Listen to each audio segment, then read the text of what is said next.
I think it's a philosophical point, but important to say what we think is happening is not always what is happening. Awareness is always the first step. We become aware that there is something that we don't know that we could actually begin to know. And that awareness creates the possibility of a pause, which gives us the potential to make a different and more powerful choice. You're listening to Solving for Joy. I'm your host, Dr. Chrissy Ott, a multi-boarded integrative physician and professional certified life and career coach. This podcast is about joy, what it means, how we find it, and the creative ways people are solving for it in their own lives. I'm so glad you're here. Hello, everyone. Welcome. I am here to talk to you about language today. One of the things that I really enjoy is wording with incredible precision. I enjoy it when other people do it, and I enjoy it when I get to do it. And as I have progressed along this adventure of supporting other people in their thinking and feeling and sorting out responses to reality or our perception of reality, NLP or Neuro-Linguistic Programming is one of the tools that has come to mind many, many times. And it's not something that I will represent myself as an expert in, but I think that functionally, I do use it a lot, and I think that it's worth talking about and bringing back to the top of our awareness because it is such a potent tool for transforming our inner and outer lives and experiences.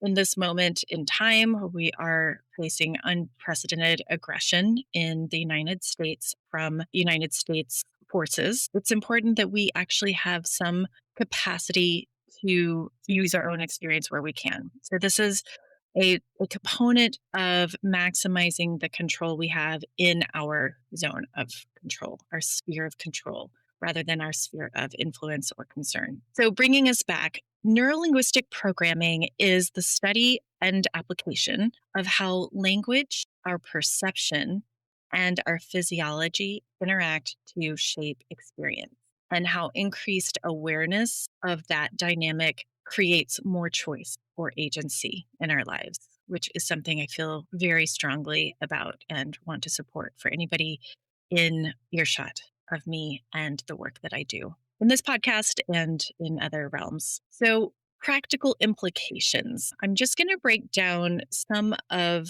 the through lines of NLP, neuro linguistic programming. And really this is just a teaser to go deeper. But when I am supporting clients, physician clients or APP clients or other clinicians or caregiving professionals, we are always supporting others, right? We are supporting their internal map of reality, not the actual terrain of reality. I think it's a philosophical point, but important to say what we think is happening is not always what is happening. I had an inside joke with my best friend from medical school that nothing is ever as it seems. And that certainly is important in the NLP principle of the map is not the territory. Our interpretation of reality is shaped by our previous experiences, our biases, our own stories, and they feed off of each other. Our stories are created by experiences, and then our experiences are created by our stories. We use language, beliefs, and memory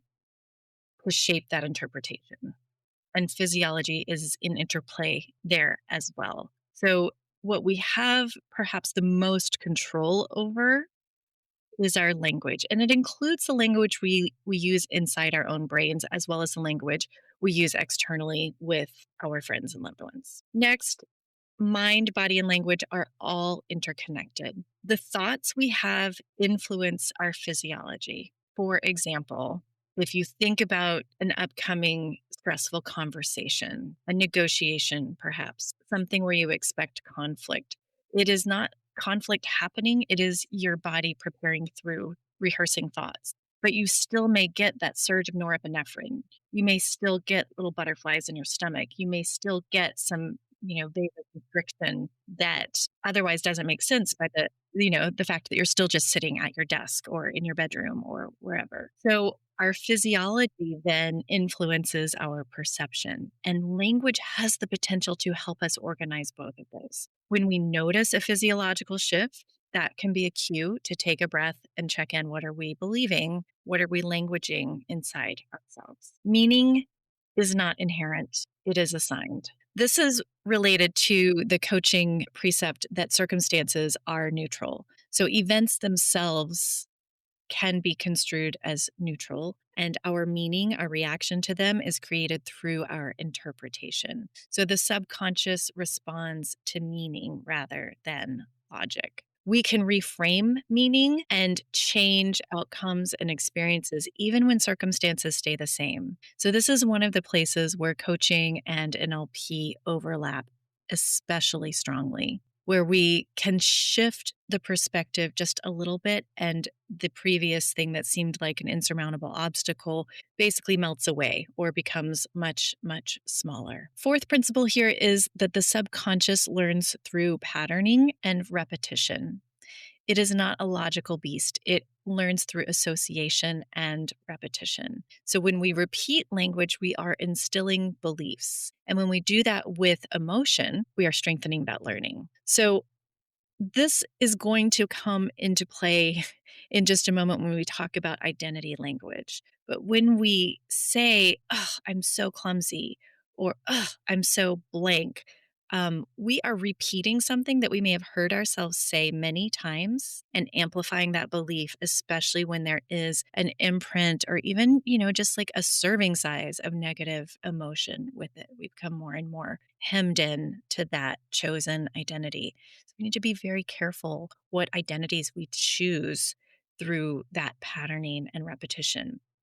And I would invite you to look around, your emotional and relational environment for places where there is patterning and repetition that you agree to and would like more of.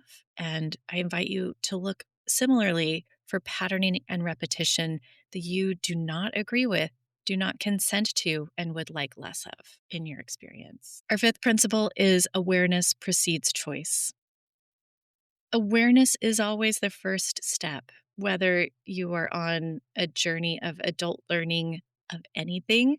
We're moving from unconscious incompetence to conscious incompetence in the step of awareness.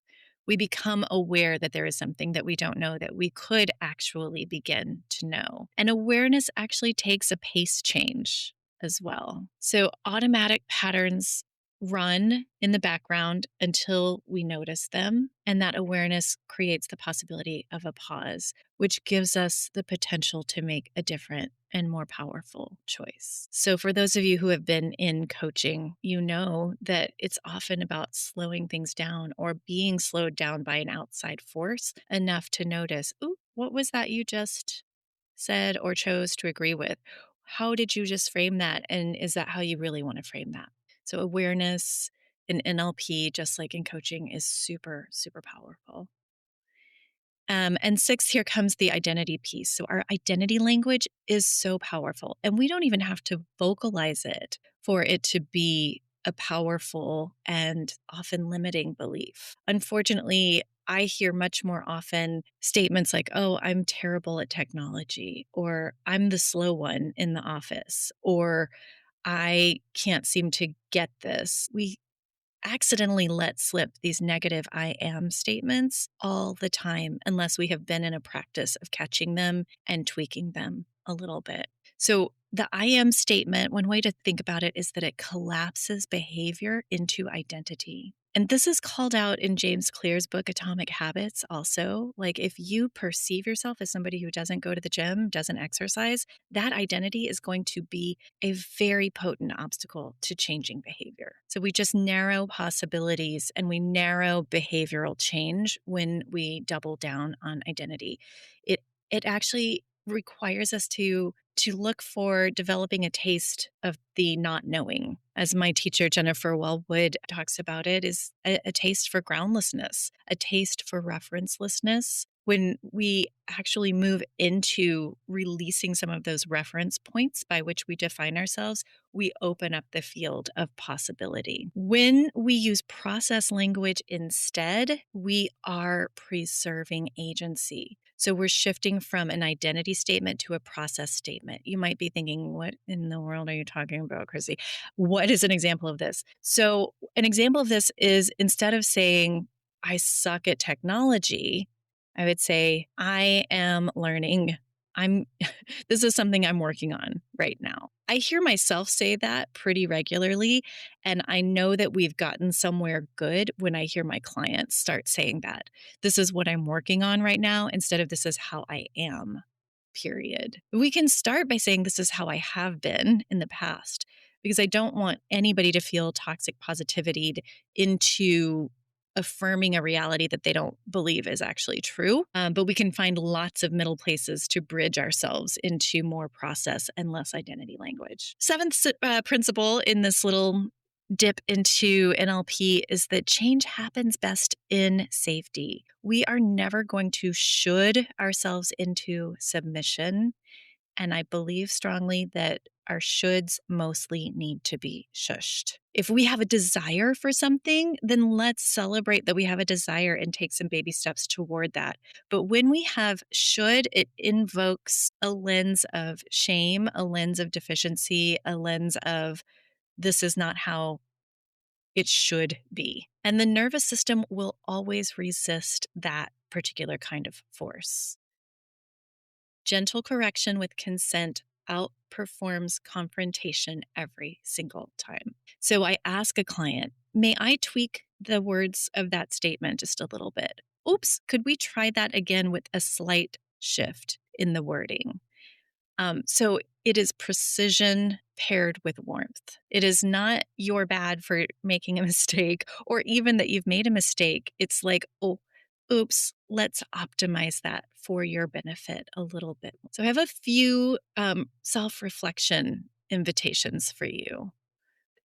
This tool is something to be used with humility, with consent, and with a concern for how to ethically use it because it really does reprogram our own subconscious mind. And I hold the belief that we are creating our reality from that place every day. What do I agree to experience in this day, in this moment, in this year? So, what phrases do you notice yourself saying most about your work, about your energy, about your capacity, about your shortcomings, about the places that you struggle? Feel free to pause and take a moment and think, how do I fill out this identity piece? Am I doing it involuntarily or without a great deal of awareness? And is there something that I would like to reevaluate there? Especially if those statements are I am. What are you quietly creating as an identity contract and amplifying for yourself? If you are a coach or somebody in a leadership position, think about where language has the most immediate impact on the people that you lead or help. Is there a moment you can recall when a small shift in wording for you or for someone that you lead or support changed the direction of an interaction? In the identity versus process section again, what labels do the people that you lead and care for? Maybe it's your child, maybe it's your spouse. What do you hear them labeling themselves as? And also, do you hear them labeling you? I do not like to be labeled, my friends. Not even by my dear wife when she is giving a compliment. I feel that a you are blank statement is still limiting, and I do not consent to it. And I give you permission to adapt other people's language when it's directed at you as well. This brings up for me the component of Don Miguel Ruiz's 4 agreements, the one where he says, be impeccable with your word. NLP is one of the ways that we can be impeccable with our words. And when we create those I am statements, we're actually speaking spells into the field, the co-created field of relative reality. And when we receive other people's spells, their words about us, that too is potent. So I give you permission to put on your Wonder Woman bracelets and pew, pew, shoot them back, block those arrows if they are coming to you with a little bit of poison on them, even when it's well intentioned, even when it's positive othering or pedestalizing. It is still restricting. It is still restricting you into a specific identity, which ultimately we have to shed as we evolve. So, no, thank you. No, thank you, even to complimentary labeling and othering and I am statements. I would also reflect on how to balance precise language with warmth and compassion. Sometimes that's about modeling it for yourself and saying, oh, let me just reword that myself. So we can teach as we learn, we can teach as we practice. And if you have been casting spells unintentionally on your child, your spouse, your dear friend, by telling them how they are, this is an opportunity to notice. Where have you seen or used language to unintentionally limit someone else rather than further liberate them? How are you able to notice language in real time? What contributes to your capacity to notice? What contributes to your inability to notice? Time pressure for me, emotional intensity is probably a pretty universal one. Um, And I just want to go back to self correcting. How comfortable are you with self correcting your own language in front of the people that you care for, support, or lead? If you could change one language habit this month, either personally or professionally, what would you choose? I'd love to hear what comes up for you. Please feel free to drop me a DM on social media, email me, solvingforjoy@joypointsolutions.com. I hope that this stirs up some interesting thoughts for you. There'll be more resources available in the episode notes. May you have a beautiful day with lots of solving for joy.